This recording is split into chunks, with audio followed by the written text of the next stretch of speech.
பணிப்பயிற்சி விழாவிற்காக சுத்தமான மற்றும் சுகாதாரமான உணவுப் பொருட்களை வழங்க காரைக்கால் மாவட்டத்தில் உள்ள உணவுப் பொருள் விற்பனையாளர்கள் முன்வர வேண்டும் என உணவு பாதுகாப்பு அதிகாரி திரு ஆனந்த் ஜான் கேட்டுக் கொண்டுள்ளார். காரைக்கால் மாவட்ட உணவு பாதுகாப்புத்துறை அதிகாரி திரு ஆனந்த் ஜான் டைமண்ட் டிவி செய்தியாளருக்கு அளித்த பிரத்யேக பேட்டியில் திருநள்ளாறில் நடைபெறவுள்ள சனிப்பயிற்சி விழாவின் போது உணவுப் பொருட்கள் விற்பனை செய்ய விருப்பமுள்ள அனைத்து வியாபாரிகளும் தங்களது வியாபாரத்தை உணவு பாதுகாப்பு அலுவலகத்தில் பதிவு செய்து அடையாள அட்டை பெற்றுக்கொண்டு விற்பனை செய்ய வேண்டும் என்று கேட்டுக் கொண்டுள்ளார். இது குறித்து மேலும் அவர் கூறுகையில், சனிப்பயிற்சி திருவிழாவை முன்னிட்டு உணவு பாதுகாப்பு அலுவலகத்தில் உணவு பாதுகாப்பு சட்டத்தின்படி சில நடவடிக்கைகள் எடுக்கப்பட்டுள்ளன. இதற்கு பொதுமக்களும் வியாபாரிகளும் ஒத்துழைப்பு தருமாறு உணவு பாதுகாப்பு அலுவலக சார்பாக நான் கேட்டுக்கொள்கின்றேன்.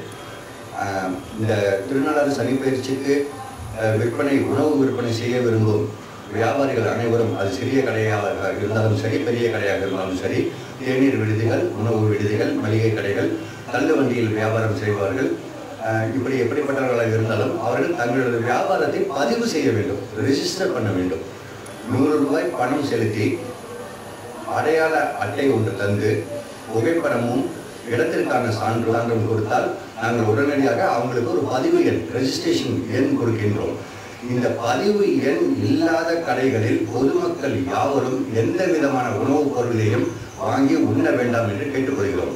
அதே போல இன்னும் 1 வார கால அவகாசமே இருப்பதால் இதுவரை பதிவு பெறாத உணவு வியாபாரிகள் அனைவரும் காரைக்கால் அரசு பொது மருத்துவமனையில் எதிரே அமைந்துள்ள டாக்டர் அம்பேத்கர் வீதியில் உள்ள உணவு பாதுகாப்பு அலுவலகத்தில் உடனடியாக தங்களது புகைப்படத்தையும் அடையாள அட்டையும் தந்து 100 ரூபாய் பணம் செலுத்தி அந்த பதிவு எண்ணை பெற்றுக்கொள்ளும்படி கேட்டுக்கொள்கின்றோம்.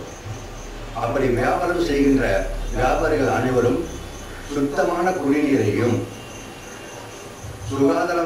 சுத்தமான பாதுகாப்பான உணவையும் அவர்களுக்கு வழங்க வேண்டும்.